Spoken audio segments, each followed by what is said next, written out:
Salut à tous! Hoje vamos ver o podcast francês número 3. Boom!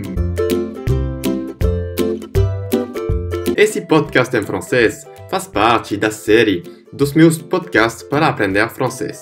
E nesse podcast vamos compartilhar as melhores dicas para aprender um novo idioma. E como sempre, esse vídeo é uma parte do podcast francês inteiro. E se quiser ter acesso ao podcast inteiro, você já pode integrar a minha plataforma privada, o Pass para aprender francês em 5 minutos por dia. O link está na descrição do vídeo. E se quiser que eu faça mais podcasts em francês, deixa o seu like no vídeo.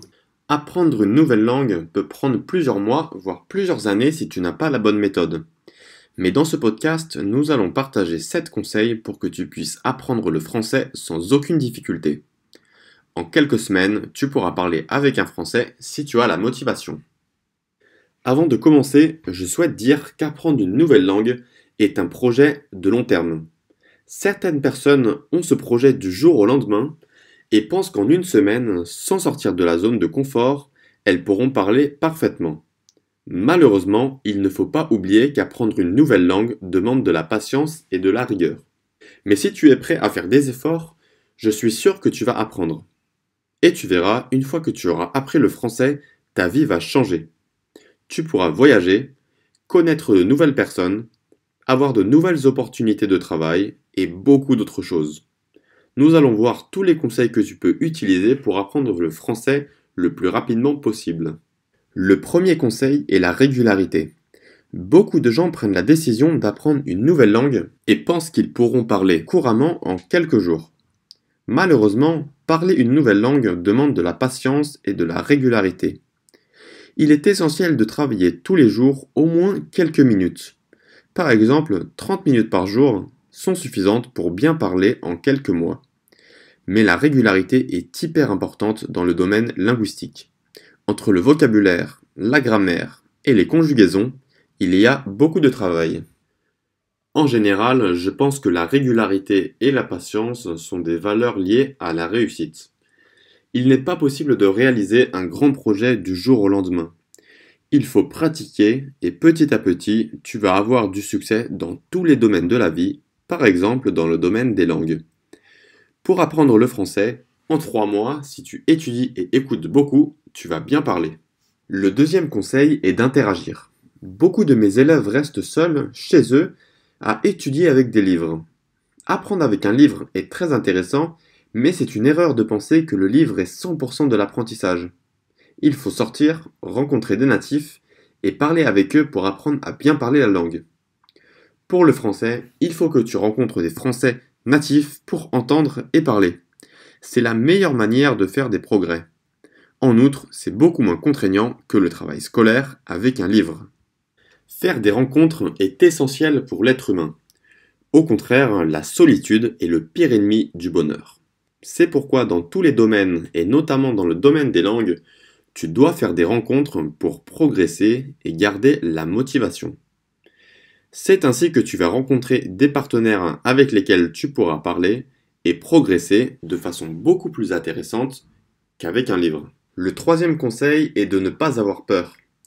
On connaît tous cette peur de faire une phrase dans une autre langue et d'être jugé par les autres.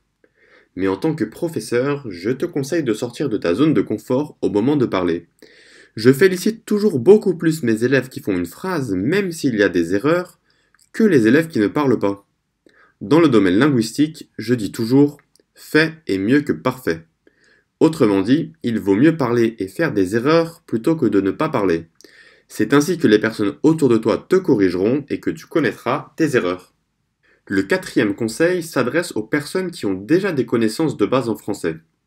Je te conseille de penser en français si tu peux. Cela va t'aider à développer des réflexes et tu seras habitué à construire des phrases. Tu peux essayer de penser en français chaque fois que tu penses à quelque chose. Si tu n'y arrives pas, pas de problème, pense en portugais. Mais essaie toujours de penser en français pour commencer.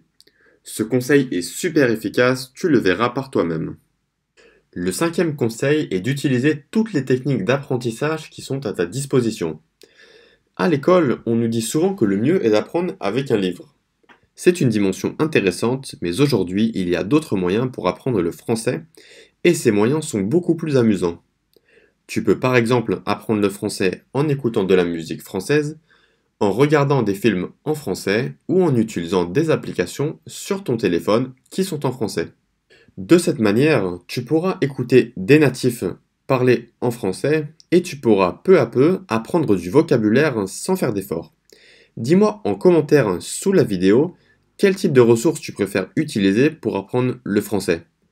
Film, livre, musique ou quelque chose d'autre? Mon 6e conseil est de voyager dès que tu peux. Plus tu vas à l'étranger, dans des pays où les gens parlent français, plus tu vas t'habituer à la phonétique française. Et c'est un point essentiel dans l'apprentissage d'une nouvelle langue.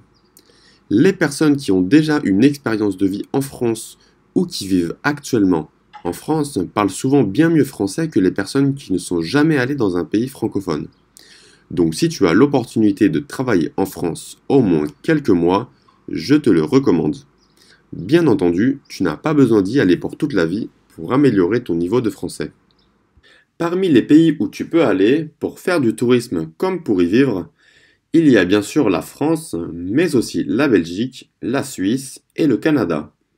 Ce sont des pays où les salaires et les opportunités professionnelles sont intéressants. Les systèmes de santé sont efficaces et les transports publics fonctionnent bien. Je te conseille d'y aller pour découvrir la vie locale dans ces pays. Comme cela, tu pourras prendre ta décision si tu souhaites y rester ou retourner chez toi. Mon 7e conseil est de trouver un partenaire. L'idéal est de trouver un francophone ayant le même projet, apprendre le portugais. C'est ce que j'ai fait quand j'apprenais le portugais en 2015. J'ai posté des messages sur tous les groupes Facebook de langue pour expliquer que j'étais un Français, que je voulais apprendre le portugais et que je souhaitais aider des lusophones à apprendre le français. Je te conseille de faire la même chose et de pratiquer les langues par Skype. C'est d'ailleurs une belle opportunité pour se faire des amis dans le monde entier. Si tu ne trouves pas de partenaire, tu peux aussi trouver des amis qui ont le même projet que toi, apprendre le français. Même si ce ne sont pas des natifs, c'est une belle manière de garder la motivation en s'aidant mutuellement. L'apprentissage d'une langue est long et il est possible de parfois perdre la motivation en cours de route. Enfin, si tu es célibataire, mon dernier conseil est de trouver un petit ami ou une petite amie qui est français ou d'origine francophone. C'est selon moi un excellent moyen pour pratiquer une langue sans faire d'efforts. Pour cela, l'idéal est de vivre en France, mais tu peux aussi faire des rencontres internationales dans des grandes villes comme Rio de Janeiro, São Paulo ou Lisbonne. Tu connais maintenant tous mes meilleurs conseils pour apprendre le français. Il faut que tu pratiques, car la pratique est le plus important. Apprendre la théorie est une première étape, mais sans pratiquer, sans écouter et sans parler, tu ne pourras pas faire de progrès. Encore une fois, je préfère entendre un élève qui essaie de faire des phrases, même avec des fautes, plutôt qu'un élève qui ne parle pas. Faire des fautes est une excellente manière pour apprendre et aller de l'avant.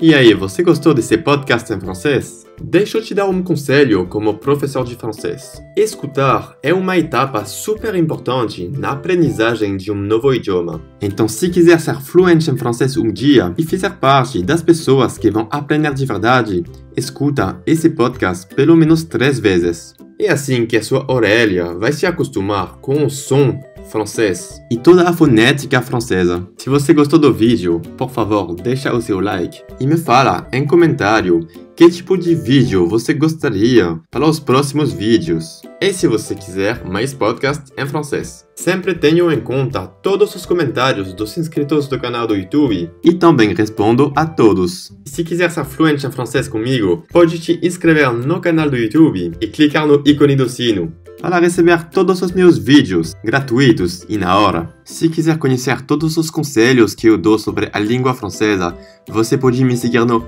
Instagram, você vai aprender muita coisa. Também na conta Instagram eu menciono todos os comentários YouTube mais positivos que eu recebo. Quem sabe na próxima vez eu posso mencionar o seu comentário. E para te agradecer da sua atenção, eu tenho um presente para você. Você já pode receber o meu guia 100% gratuito para conhecer as minhas melhores dicas para aprender francês. Basta clicar no link na descrição do vídeo e preencher o seu endereço de e-mail. Eu te agradeço muito pela sua atenção. Eu amo vocês. Um abraço. Tchau. Apprendre le français peut paraître difficile, mais je suis sûr qu'avec du temps et une bonne méthode, tu vas réussir. À bientôt.